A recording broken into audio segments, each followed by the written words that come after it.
Have any of you ever been in a position where you've said this or you've thought this? I didn't sign up for this. Right? I didn't sign up for this. Being a mother. If you do good, there will be people who will accuse you of selfish, ulterior motives. And here's the word of the Lord. Do good anyways. Do good anyways. That's the title of my message today. Just do good anyways. One of the ways of Jesus is simply to do good when people are critical of you for doing good. Almost every day we all can get a report that casts suspicion on the motives of someone who's doing something good, especially politicians. They don't always do a lot of good, but once in a while they hit the nail on the head, Yeah, some of them are really trying. What I've particularly enjoyed, many of you may not know this, but I ran for state senate in 1992. It's like 17 lifetimes ago. And Jackie and I were very involved in the political arena here in our state, and I was asked to run for Senate and nearly won the election. Sometimes I'm very thankful I didn't. But since we moved to Corcoran, I have become more involved in city politics, which is, to me, having been involved on both a state level and now a local level, to me it's much, much more rewarding to be involved in a local level because you really know the people you're working with, and there's both sides of the aisle, shall we say, come together. And we really work to make our city better. Not everybody agrees with everything, of course, because everybody has differences of opinion. But in our particular case, I just found it very rewarding to get to know the men on the city council, the city staff, people who have served in past years as well. And let me tell you something. They do it for no other reason than they want to make a difference. They just want to make our city better. And one of the people who attends our church from time to time is currently on the city council, and he was telling me the other day how at 5:30 or 6 o'clock in the morning his phone rings, and it was an irate member of our city who was complaining that the plow dug up his grass a little bit when they were plowing. Now, most of us wouldn't realize that those are the kinds of calls that our city council fields, but they are. And we just need to, if you get enough of those kind of calls, you might just have the attitude of, I didn't sign up for this, and want to walk away. And the only thing that happens when good people walk away from serving is the vacuum is filled with usually bad people. And so we need good people to keep serving. But I was looking at some of the different, shall we say, heroes of the faith in the scriptures. And one of them is, of course, King David. But before David became king, David knew what it was like to be accused of selfish, ulterior motives. And we see the story that when the Philistine army, you might remember this, when the Philistine army was coming against the army of Israel, and they were setting up for battle. And David's father sent David to bring some food to his brothers who were in the army, as well as to the commander of the army. And so David, as a teenage boy, does what his dad tells him to do. He takes this food, brings it to the place where the Philistines and the Israelites were about to engage in a battle. And David arrives, and he starts to ask some questions, like, what's going on here? Goliath and the Philistines were on one side of the mountain and the Israelites were on the other. Jackie, you and I have been in that spot. It's one of my favorite spots to go to in Israel. I've picked up a number of stones from the very brook that David, and don't worry, Israel is not short of stones. Anybody who's ever been there knows Israel is like one big stone. So David starts to ask some questions, like what's going on? And who is this guy? Who's this guy that's defiling the armies of the living God? You know, sometimes we need to get a little bit more backbone, you know, in standing up for the ways of God and the love that God wants to bring to the world. Well, you never know where his greatest criticism came from. His oldest brother. So let's read it. We find this story in 1 Samuel 17, and this is what his oldest brother Eliab said to David when David starts saying, like, what's going on here, right? And he just came to bring food to Eliab and his family. And here's what Eliab said. But when David's oldest brother Eliab heard David talking to the men, he was angry. What are you doing around here anyway? He demanded. What about those few sheep you're supposed to be taking care of? I know about your pride and deceit. You just want to see the battle. Wow. I mean, here's David, you know, risks, you know, limb and whatever to bring food to his brothers, and this is the response he gets. He's criticized for being good. What are you doing here? Aren't you supposed to take care of those few sheep, you know, of yours? Kind of being caustic. And David had just done what his father had asked him to do, and his brother accused him of being conceited. His brother accused him of being wicked. But you know what I love about this story? The accusation didn't deter David. It didn't deter him. And of course, we know the rest of the story. He goes and ends up talking to King Saul, and they put Saul's mail on him, and that's not envelopes, by the way. That's an armor. And all this stuff, and he's trudging around like this. He said, I've never even worn something like this, you know. And so he takes it all off, and we know the story. He gets his sling and goes to the brook, gets 5 stones. And the rest of the story is there was a great victory. I wonder what the nation of Israel what would have happened to the nation of Israel if David would have let the accusations of his older brother influence him so much so that he just left and went home. You ever wonder about that? And how about you?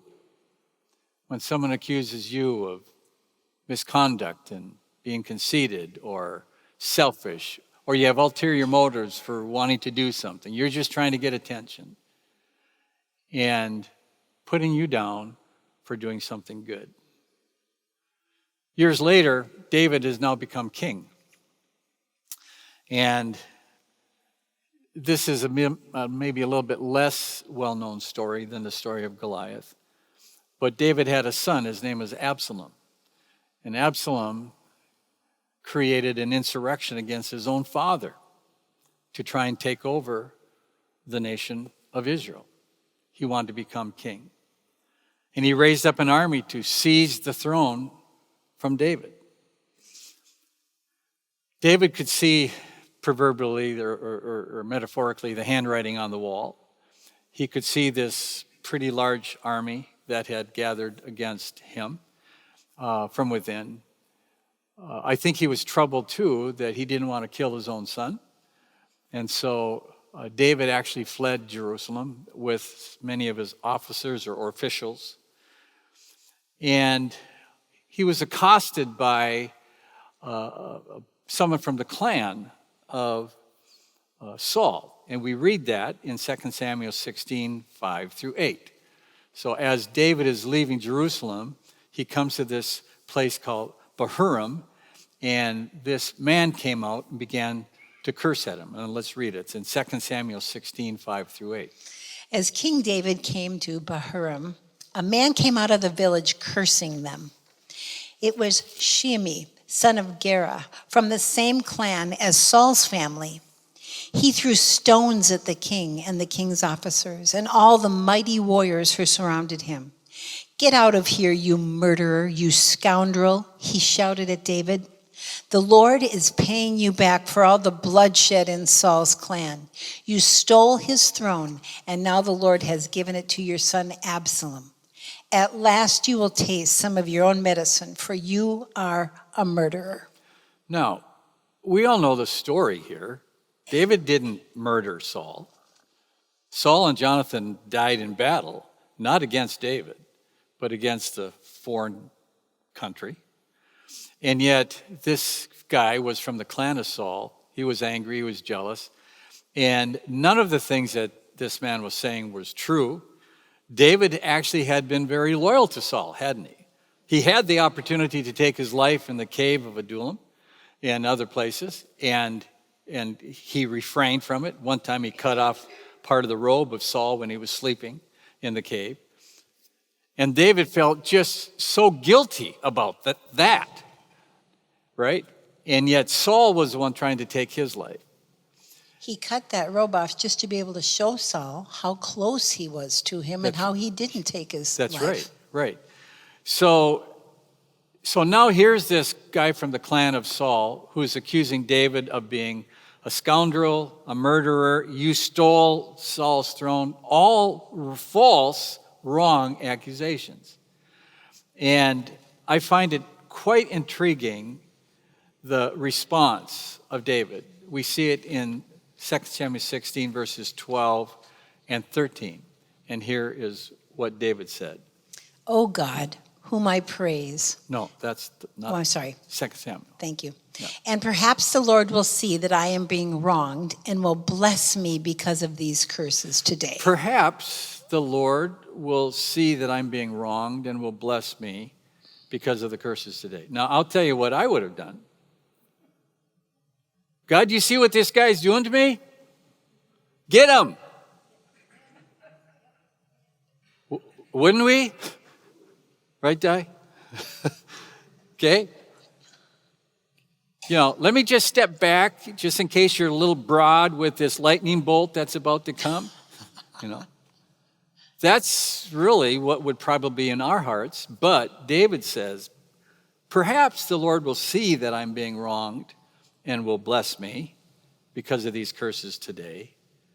And so then it goes on to say, "So David and his men continued down the road, and Shimei kept pace with them on a nearby hillside, cursing and throwing stones and dirt at David." Yeah. So he says, I'm just going to get out of here. Leave this guy. So David leaves. The guy follows him, taunting him, throwing stones, throwing dirt at him. And David just says, well, perhaps the Lord might bless me in all of this. Later on, David actually writes Psalm 109. And I want to read, not the whole thing, I'm just going to read the first 13 verses of this chapter, where David says, "O God, whom I praise, don't stand silent and aloof." How many times have we actually prayed that, right? Don't be silent, answer my prayers. And he goes on to say this. "O God, whom I praise, don't stand silent and aloof while the wicked slander me and tell lies about me. They surround me with hateful words and fight against me for no reason. I love them, but they try to destroy me with accusations even as I am praying for them." Have you ever really loved somebody and that person that you have a heart for actually is accusing you of the very wrongs that you've never done? Wow. So it's one thing to be on the receiving end of someone who is like a really avowed enemy, maybe even someone you don't have a relationship with. It's a whole nother thing to have loved somebody and they now treat you in this way where they are making accusations against you. "They repay evil for good and hatred for my love. They say, 'Get an evil person to turn against him. Send an accuser to bring him to trial.' When his case comes up for judgment, let him be pronounced guilty. It's kind of like Jesus, right? They created false stories about Jesus. They brought in false witnesses against Jesus, even the disciples. Slander, and then to pronounce guilty. These are all things they're saying against David. They're all saying, these are things that are being said against David. Count his prayers as sins. So this is almost like somebody praying to God to bring curses down on somebody. Count his prayers as sin. Let his years be few. Let someone else take his position. May his children become fatherless and his wife a widow. How would you feel, guys, if that was prayed or stated about you? I pray that your children will be fatherless. You know what they're saying? I want you to die. Yes. That's what they're saying. I wish you were dead. Wow. Has anybody ever wanted that for your life?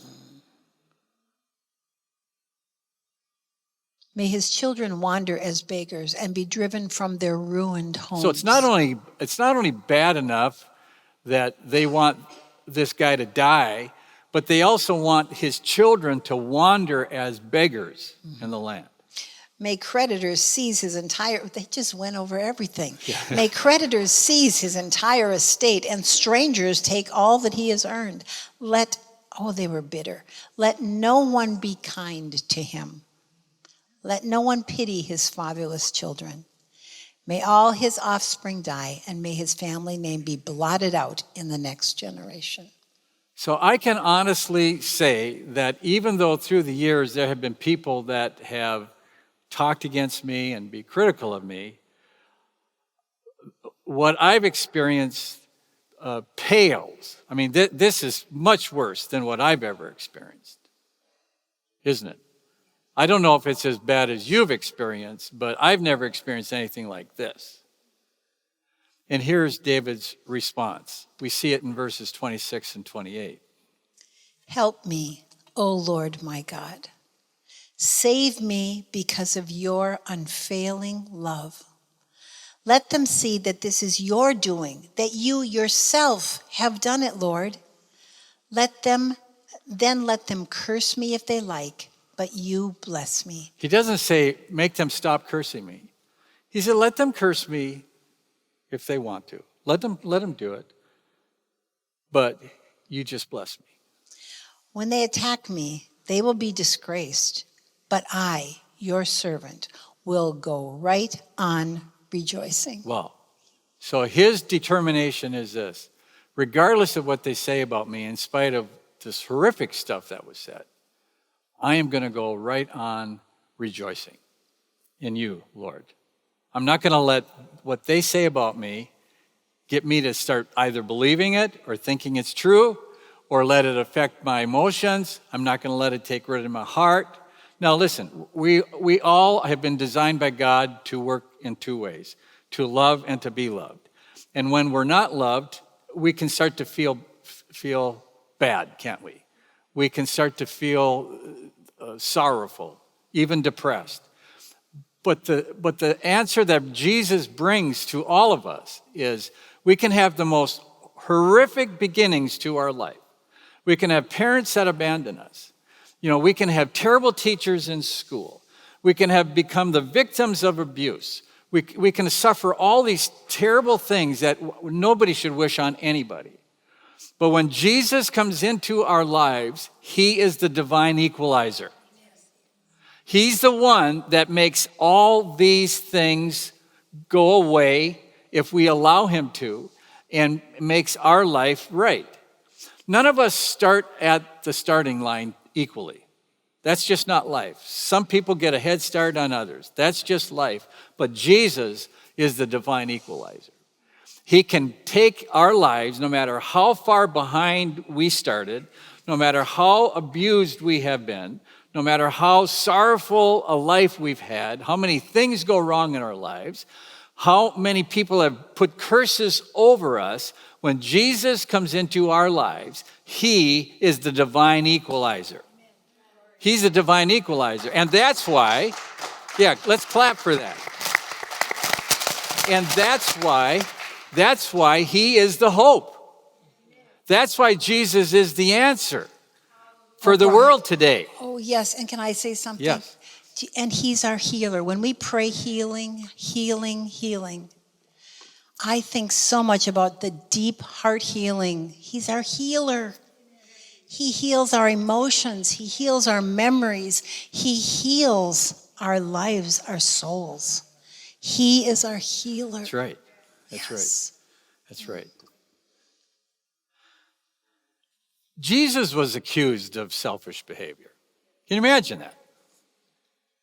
Jesus was accused of selfish, ulterior motives. Yet he healed the sick, didn't he? He fed the hungry, comforted the outcast, consistently helped people. And yet the Jewish leaders accused him falsely, had him arrested. And we know the rest of the story there too. He was eventually, his life was taken because of hatred. Now we also know it was part of God's divine plan. He was told that it was said about him that he opposed paying taxes to Caesar. When he had said, well, who do you see on the coin? Well, render unto Caesar what is Caesar's and give unto God what is God's. He was very clear about that. He even said he claimed to be king. As a matter of fact, when the people of Israel wanted to take him and make him king by force, he kind of just slipped right through their midst. He said, no, it's not the kind of king I'm going to be, right? So there was all sorts of false things said about him. Did that stop him from doing good? Not at all. Then the Apostle Peter comes along later, and he understood that when we do good, we can suffer for it. And we see that in 1 Peter 2, verses 20 through 23. Of course, you get no credit for being patient if you are beaten for doing wrong. So what Peter is really saying here, and I find this really interesting, that Peter, the guy that tried to cut off, the Malchus's ear and the servant's ear, and he was kind of reactionary kind of guy. He's talking about suffering for doing wrong.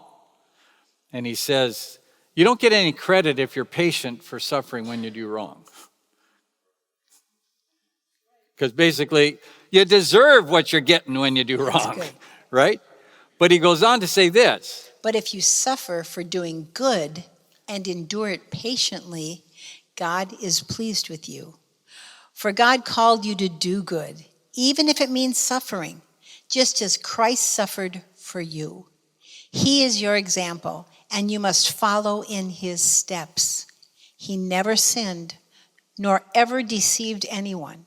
He did not retaliate when he was insulted, nor threaten revenge when he suffered. He left his case in the hands of God, who always judges fairly. Isn't that a better place for us to be in? In this world, you're going to have tribulations. In this world, you're going to have people talk against you. In this world, you're going to have people question your motives. Isn't it better just to keep doing good and let God take care of the other? Let God take care of the other. I recently had a conversation with a person who is really upset about a circumstance. And this person started to make a list of all the things he was going to do to this person. And my response to them was simply, don't you think it would be better for the Lord to take care of that instead of you? Let the Lord deal with it. And you just focus on being good. I have a hard enough time being good without having to undo all the bad that I can get myself into. Right? Wouldn't our lives all be better if all we did was focused on doing good anyways? Let's just do good anyways. Last night I was kind of complaining to Brian about a situation. He said, be sure and listen to my sermon tomorrow.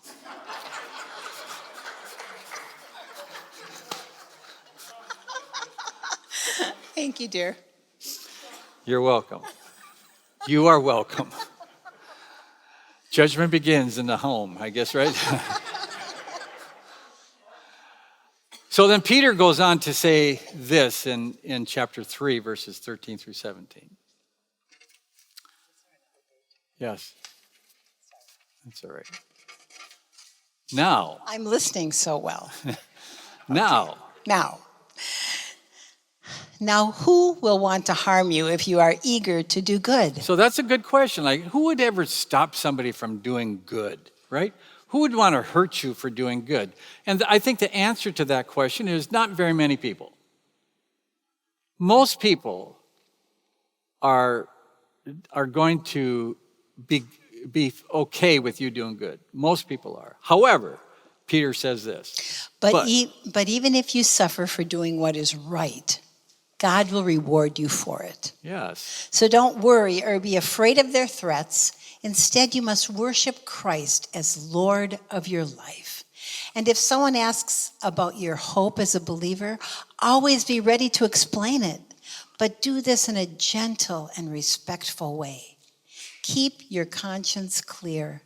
Then if people speak against you, they will be ashamed when they see what a good life you live because you belong to Christ.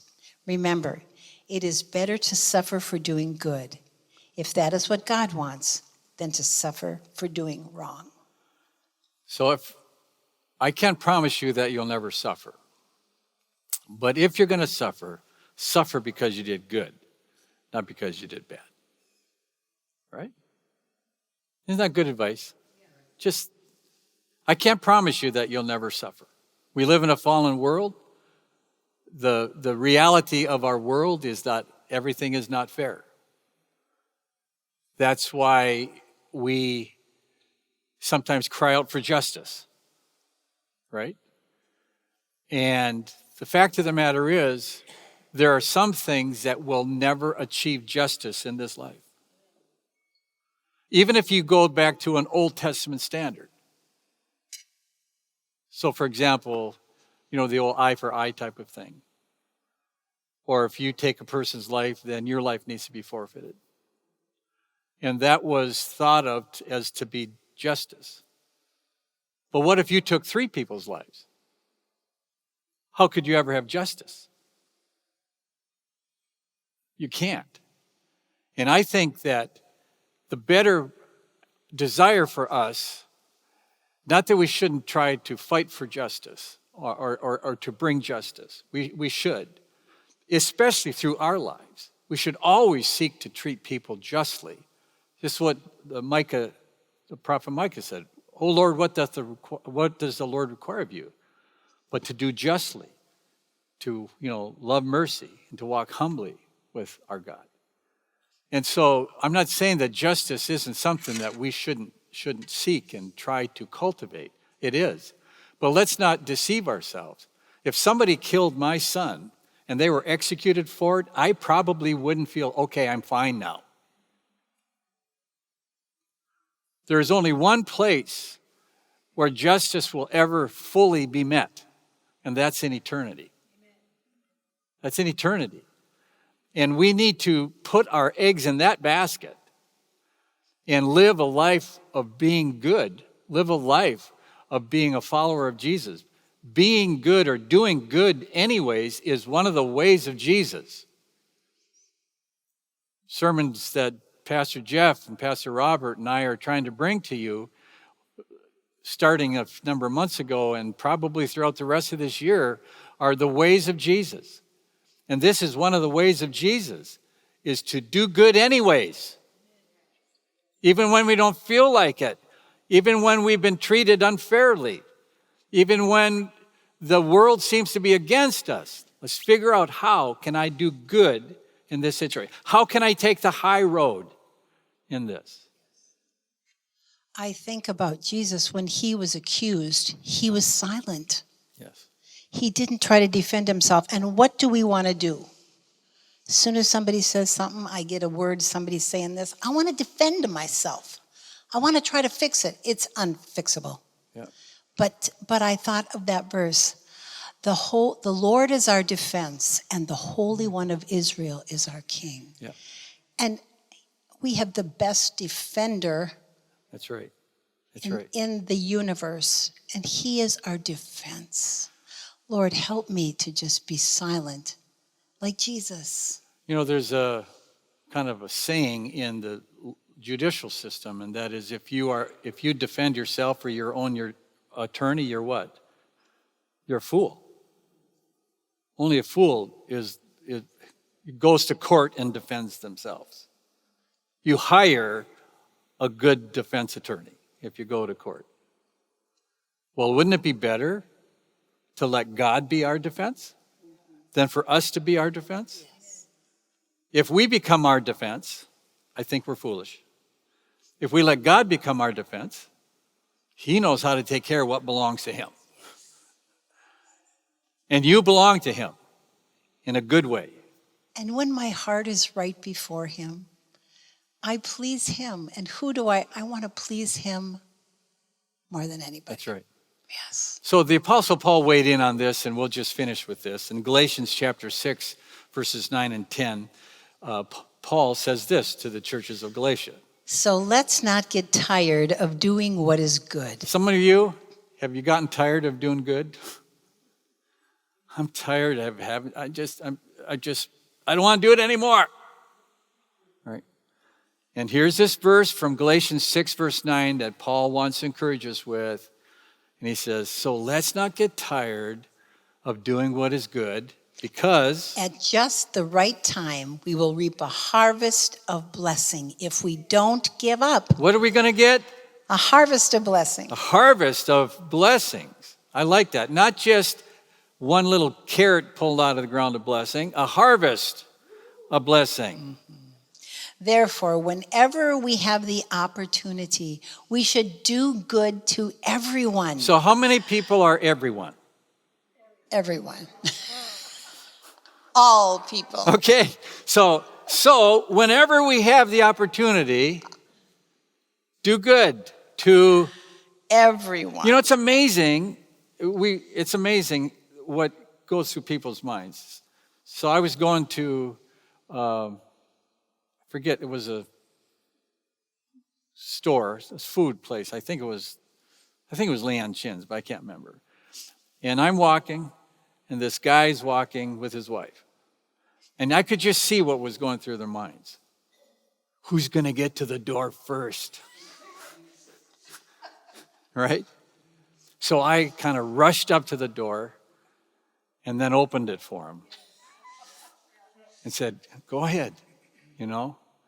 And it was like, oh, thank you, you know? But we have so many opportunities to do good in so different little tiny ways that we can, and you know, the countenance, it was incredible. It was like somebody just put a smile pill in this guy's mouth, and he swallowed it, and all of a sudden he was smiling, you know? So every opportunity, whenever we have the opportunity, we should do good to everyone. But there's a little caveat that Paul says here. Especially to those in the family of faith. Yeah, we need to look out for each other. Amen. In the household of faith. We need to look out for each other. We need to know each other. That's why it's so important for us to stay connected as a community. And even on our online community, we are trying to come up with more and more ways for us to be connected to our online community and to be a blessing in more than just the teachings and so forth. How can we be connected?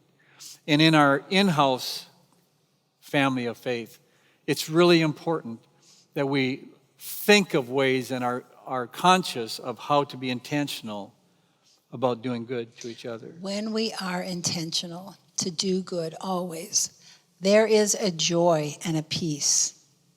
There is. In our hearts. Yeah. I want to live that way. I don't have this scripture here, but Psalm 37:3 says, trust in the Lord and do good. Trust in the Lord and do good. Let's not just stop at the trusting in the Lord. Trust in the Lord and do good. Be the person that God wants you to be. A person who does good anyways. A person who does good regardless of your circumstance. Being a follower of Jesus is where we will really find this deep personal meaning in our lives. We'll find it. And if we do good, there will be people who will question your motives. There will be people who will put you down for it even. There will be people who will think you have ulterior motives. And I would just say one of the ways of Jesus is to do good anyways. Just do good anyways.